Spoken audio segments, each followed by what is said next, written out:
Introductions make me anxious, so I'll just start with my poem. Trigger warning, mention of death. The title of my piece is What Love Leaves Behind.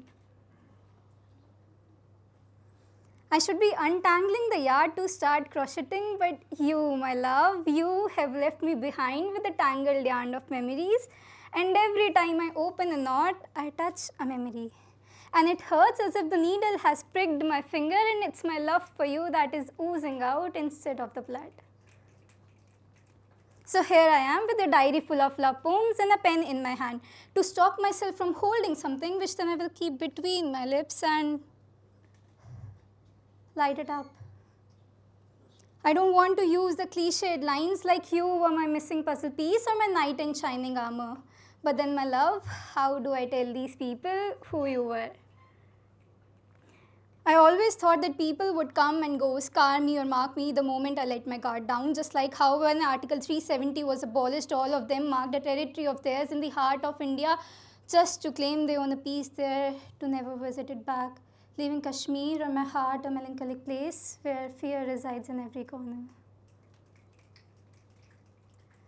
It was in August, I guess, when you said and explained to me that I was using the wrong metaphor all this time. There was no war, section articles, or Kashmir here. Instead, my heart was like an old bakery in Italy that closed due to the fear of losing customers as the new ones opened. When there was nothing to worry about, so you made me open a home bakery again. 5th of August, you have written in your diary. Her heart is the only bakery I would visit every day. Today, I add a line there. And you will be my only customer forever. 16 September, the diary reads, I tell her why I like lilacs, sunflowers, and orchid, but she is my favorite. I write, it's because of you, my love, that my heart is a garden of flowers. Every time you told me why you adored a certain flower, I planted one in there. Even when I didn't like flowers back then, but maybe now I do.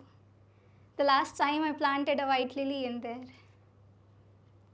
7th October, it reads, I try to tell her why poets are beautiful and their poetries too, and not cringe. She laughs, saying that your explanation is too poetic and cringe.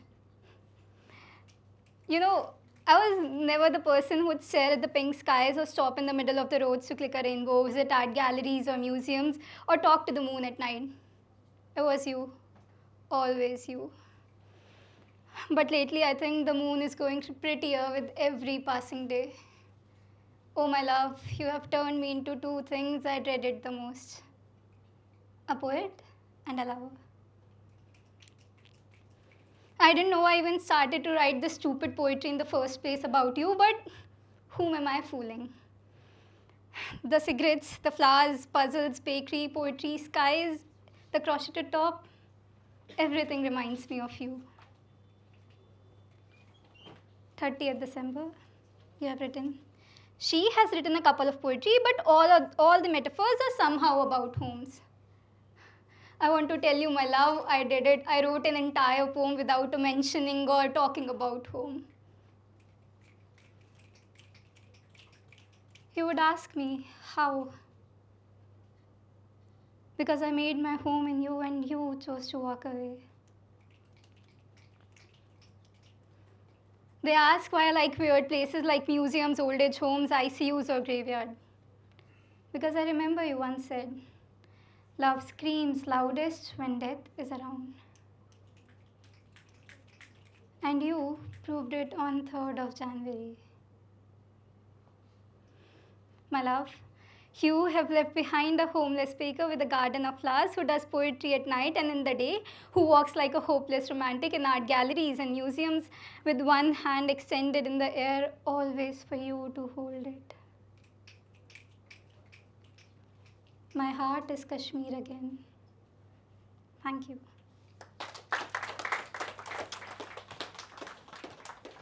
And Darshita, that was beautiful love letter. The next participant